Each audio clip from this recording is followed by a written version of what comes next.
Hi, everybody. It's Daniel. Today I'm going to talk to you about returning home safely after a wildfire.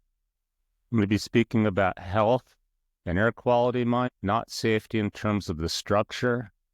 I'm speaking about you live in a neighborhood, your house didn't get burned down, but 5 miles away, houses were burned down, and you're worried about the air quality. Should I get my ducts cleaned? Is it safe to be in my house? If you're one of those who have had your house completely destroyed, it's not my expertise. Ask the local authorities in regards to is it safe to go there. So to start with, it's not your fault. I'm shocked and amazed at humans and how people are capitalizing the news and the media and people with their private agendas on global warming and climate change, taking this opportunity to pounce and make you more stressed with the, if only we had done something, when are we going to do something? Shame on those people. Now is not the time to have those discussions.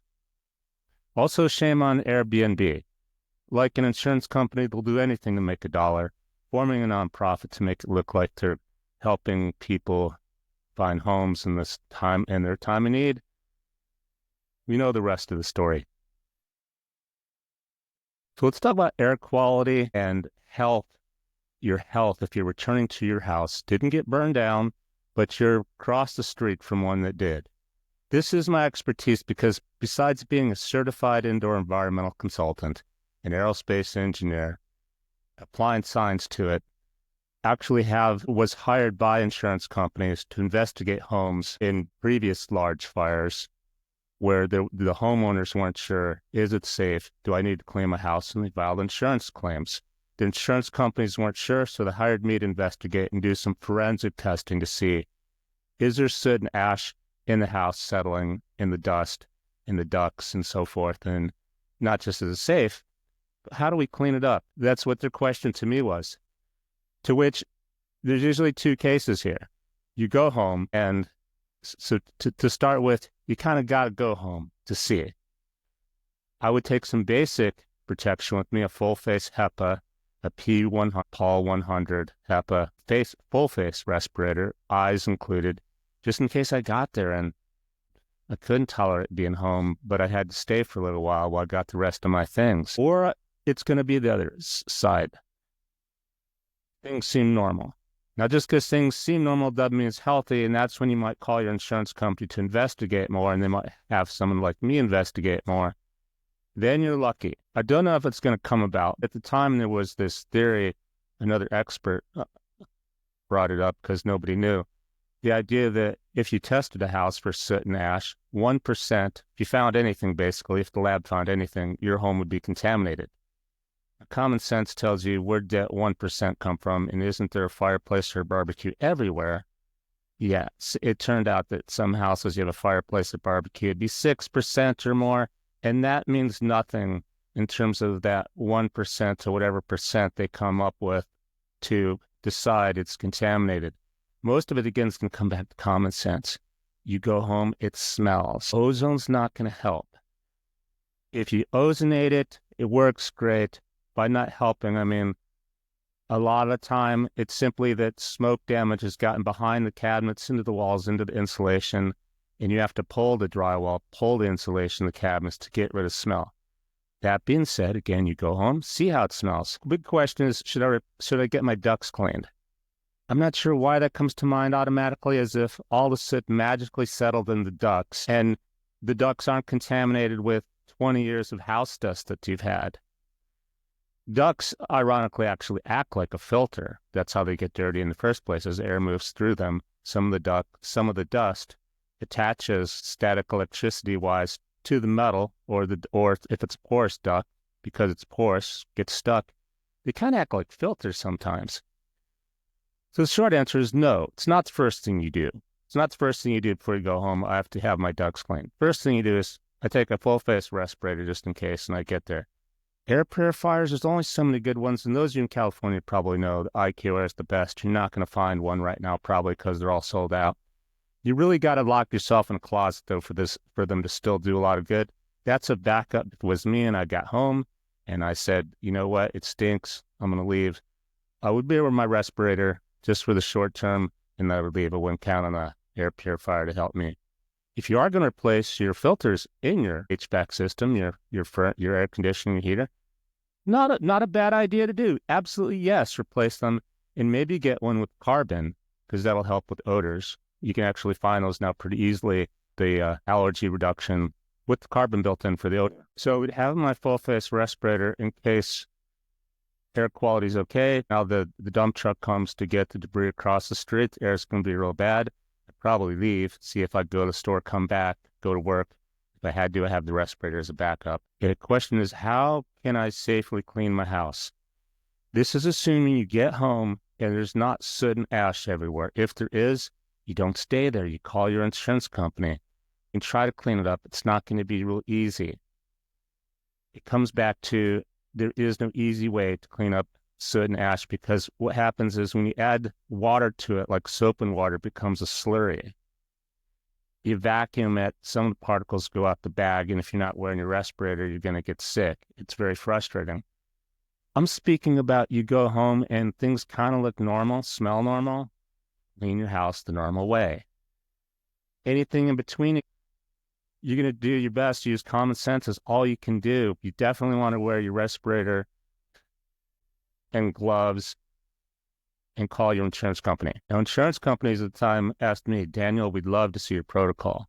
Meaning a lot of these homes were the kind that, I see some soot and ash in the analysis in the house dust. It's like there could be a barbecue or fireplace in this house that it came from. That was the case in most of those houses, either burned to the ground or just a little bit of contamination that the homeowners were able to clean up on their own using their normal cleaning methods. They wanted to see my protocol because they didn't really get, most of the time insurance companies would tell you to ozone and encapsulate, and they won't really get to the meat of it, which means tearing out drywall, tearing out insulation everywhere, basically rebuilding the house except for the structure, the wood maybe, and then maybe even sealing that to keep the odor down before you rebuild. A couple things to be aware of when you get to that. I've seen some really well done. These were in high-end communities with the best remediation companies using encapsulants and ozone and so forth, and it seemed to work. Most of the time when I see ozone applied, it doesn't work. The smell comes back, and it's because stuff's in the wall, it leaks back out, and it's rather frustrating and a waste of time. And if you accept the insurance check for that money and it doesn't work, then you've kind of spent your money. So just to be aware of, ozone's not a magic bullet. In terms of cleaning your clothes and your furniture, it's the same thing as anything else. It's the vacuuming, and it's hard surface, the soap and water. Drinking water, I know most people probably like, I'm going to get bottled water. Bottled water is probably going to last so long with that kind of demand. It's definitely, if you have a house, time to get a reverse osmosis for your drinking water, because that would take out the chemicals from any of the soot and ash, the burnt char that might end up in the water supply, as well as get rid of the particles, and as well as get rid of the normal chlorine. So reverse osmosis under your kitchen sink would be the best thing if you were concerned about water. Water damage and mold. What if your house, the firefighters tried to save it and they watered it down, they saved it, but now you get home and it's moldy? Insurance claim again. This is kind of a difficult one because they might say we don't cover mold. I know it's a poor argument. Mold cannot be treated, it has to be removed. I have a whole nother podcast on this called the Mold Money Podcast, how to save money doing mold remediation. Use common sense. You can't paint over it, you can't treat it. Drywall with mold has to be torn out. Wood that's moldy has to be wire brush sanded and cleaned. That's possibly as hazardous, more hazardous than the soot and ash, depending on how much soot and ash there is. None of this stuff's good to breathe. You definitely want a full face HEPA respirator and gloves. And it's a tear out, a rebuild. Forget about treating. Doesn't matter how light or big amount of mold. Doesn't matter how much square footage. It's moldy, tear it out, rebuild it. If you only noticed water damage but no mold, it could be there's mold in the walls. And there's only two ways to check for that. The cheapest and most practical is to cut a hole, just keeping in mind that wherever you cut a hole, you may not see mold, and there could be mold there. That happens half the time. So if you're going to cut a hole to look for mold, pick the place that looks the worst and cut a huge hole, one you can stick your head in. As a mold inspector, this is why I was sick all the time. People go, well, how do you know? Well, I have to smell. That means I have to take my respirator off if I'm really going to look and smell it. So I want you to be careful. I'm not telling you to do that because I don't want you to come back and say, Daniel, we got sick doing that. But you kind of got to cut a big enough hole so you really see, because mold's microscopic and it could be subtle. And unless you have a piece like 1 foot by 1 foot or 2 foot by 2 foot piece to really look. And again, pick the worst spot where there's water damage on the wall and figure, well, if it's clean here, it's just a stain, it'd probably be clean everywhere. Does that really mean there's no mold because mold's microscopic? No, but you probably got bigger things to worry about moving back in than the quote mold at that time and how. Maybe you can circle back to it later. Insurance. And should I document stuff before cleaning up? When I was investigating homes, I sided with the homeowner, even though the insurance companies were my clients. I told them, tell me everything you did. Show me the places you think there could still be soot and ash, your air ducts, wherever you think. I'm here. I want to find it if it's here. So hopefully if you get to that point, your insurance, it won't matter how you documented stuff. If you still think your house smells or still has soot, hopefully they'll investigate like this. The odds are, fortunately, if you're able to actually clean up your house to that extent, that the insurance companies I worked with were not crooks. They actually had a reasonable sponge type of test to assess for soot and ash contamination. Problem was some of the people didn't really believe them or trust them. I think most of the time when the insurance company did their test and said, you know what, we don't find a problem, they were kind of right. So if you clean your house and you don't see a problem, odds are there's not a problem. And I know if you really need to document it, because what does it matter if you tell me what you did? I don't want to know what you did. I want to do my own investigation. Of course, it's always good to document stuff. I just wouldn't volunteer what you did. Unless, of course, your insurance denies your claim. How can I fireproof my house for the future? This is not the time to have these discussions again. It causes too much stress. This is like saying, what if I got in a car accident? What if I had just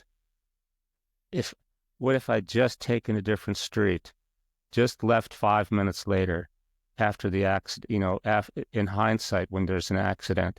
Now is not the time to think of how can I fireproof my home for the future. It's time to how can I rebuild and move forward? To which, some of you know, I broke my hip in half rock climbing a couple of years ago, completely in half. I tried to build crutches to walk out from the wilderness on my own. Couldn't be done. I would have probably bled out. I was airlifted by a helicopter. I was on a walker for 6 months and a cane for another 6 months, a full year. As I'm coming back to, I can't walk, I'm on my walker, and I'm staying in a hotel near my mountains after my hip surgery. And I want to go for pancakes at this restaurant. And the room I'm staying at, it's a long walk on a walker, so I'm going to drive. And I'm getting ready to drive. I'm seeing water coming down the curb as I'm outside my room. And I'm noticing some chars, some ash in it, so I should have had a heads up. Who would have known? I get in the car, I drive up to the restaurant, it's on fire, and there's a hook and ladder trucks trying to spray water on it. It burned to the ground. So maybe it's my engineering in me, or maybe it's just curiosity, or what if. I thought to myself, what's the symbology, the meaning of the fire? I mean, this is like, first I break my hip climbing, then my favorite restaurant near my mountains burns to the ground. And I looked it up, and a burning building, if you were to have this in your dream, for example, it would mean it's time for a fresh start. That things will be rebuilt. You will be rebuilt. I took this for my hip and myself and my climbing, rebuilt. You will be rebuilt better than before. It's basically a sign of good fortune to come. And I believed in that. And exactly 1 year later, a little bit in pain still because my tendons were still all mixed up from hanging on the side of the mountain. I didn't mention that part before I got to the ground. Self-rescuing, getting to the ground with one leg and one leg dangling without a hip bone, kind of probably did some things to my tendons, so they still hurt. Nonetheless, my doctor said my bones are good. It was just a little pain. So a year later, I went and climbed some mountains that had never been climbed before, several of them, exactly 1 year later. Maybe it was just a inspiration to try harder to do these mountains that I wouldn't have done if that hadn't happened. It made me feel better knowing that it was a good thing. It was basically an opportunity to do something new. If you have any questions, ask your local authorities in terms of safety, especially if you're returning to a structure that you think might be compromised in terms of electrical power or gas or anything like that. Prayers go out to you for rebuilding. Wishing you the best. I'm Daniel Steed. Thanks for listening.